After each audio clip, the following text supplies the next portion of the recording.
Je m'appelle Karim Nafi, j'ai 59 ans, je suis consultant, coach et formateur en entreprise. Je viens de l'Égypte.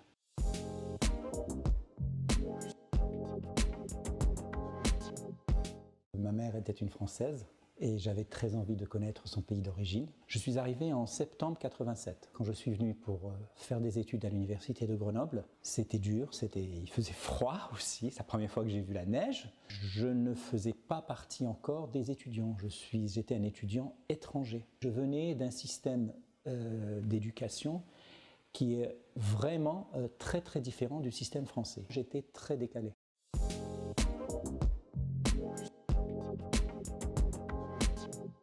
Tout compte fait, je me suis dit pourquoi je resterai uniquement dans le giron de deux cultures.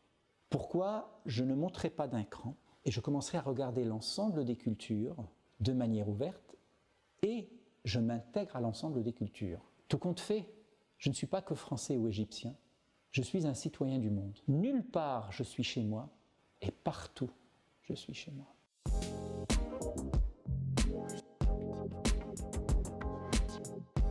J'ai toujours dit à mes enfants, la vie a voulu nous rendre un mélange culturel.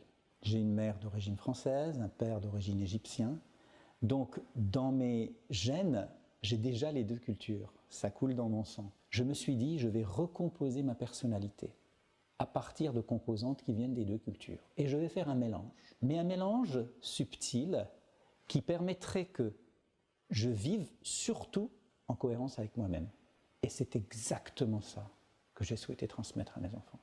Un homme, c'est comme un arbre. S'il n'a pas des racines, le premier coup de vent le fait tomber.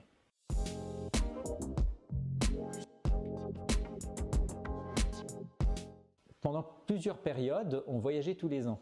Maintenant, c'est un peu moins le cas, mais nous sommes allés tous ensemble, on va dire 15 fois à peu près. Et ce qui m'a étonné, mais et rendu heureux en même temps, c'est qu'il y a 2 ans, moi je n'avais pas le plan d'y aller, eh bien ils ont voulu y aller. Et ils ont tenu y aller tout seuls, et chacun de son côté. Que je n'aurais pas cru réussir à planter la graine égyptienne dans la terre de mes enfants.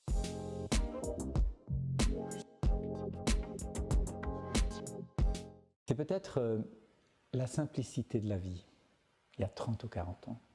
La joie d'apprécier des choses qui maintenant ont peut-être l'air basiques ou rudimentaires. Cette sincérité qui existe, cette insouciance du futur et du lendemain.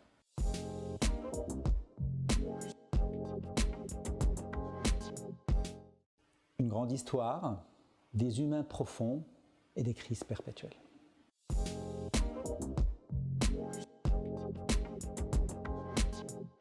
Je me suis souvent préparé pour faire ça et j'aimerais beaucoup, mais je pense que ça sera très difficile parce que l'évolution du monde, malheureusement, dans beaucoup de pays, va vers plus d'intolérance et moins d'acceptance. La difficulté, ce que je n'arrive pas à comprendre, c'est l'intolérance, le sillonnage des gens. Et ça s'est beaucoup développé. J'ai vu les gens se renfermer. J'ai vu, même dans certains cas, être considéré pratiquement un étranger en Égypte. Et ça m'a beaucoup blessé.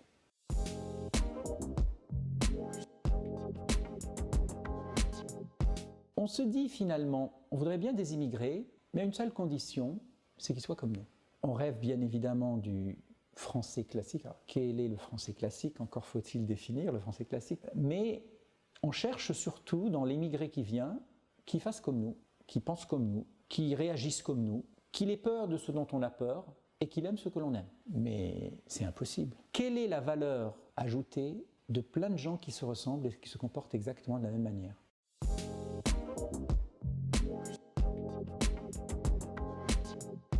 On considère que tous les Arabes sont musulmans. Tous les Arabes ne sont pas musulmans et tous les musulmans ne sont pas des Arabes. Si on regarde par nombre, avec la population musulmane du monde arabe uniquement, elle ne représente que 1/6 des musulmans du monde. Cette approximation qui est souvent faite dans les médias, il est musulman, il est d'origine arabe, donc il est musulman, il est musulman, donc il est fanatique, donc il est terroriste, mais tout ça, ce sont des échelons différents. La petite extrémité qui représente 0,05% des musulmans qui font ce qu'ils font, et ils font quelque chose d'absolument affreux, inacceptable. On va tout de suite prendre la loupe, mettre dessus, et puis tirer la loupe pour qu'elle englobe tout le monde. C'est ça qui est le plus dérangeant.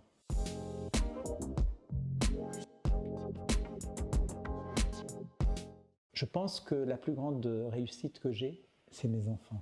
J'ai tenté de leur donner ce qui leur sera utile par la suite. Et j'espère que ça le sera.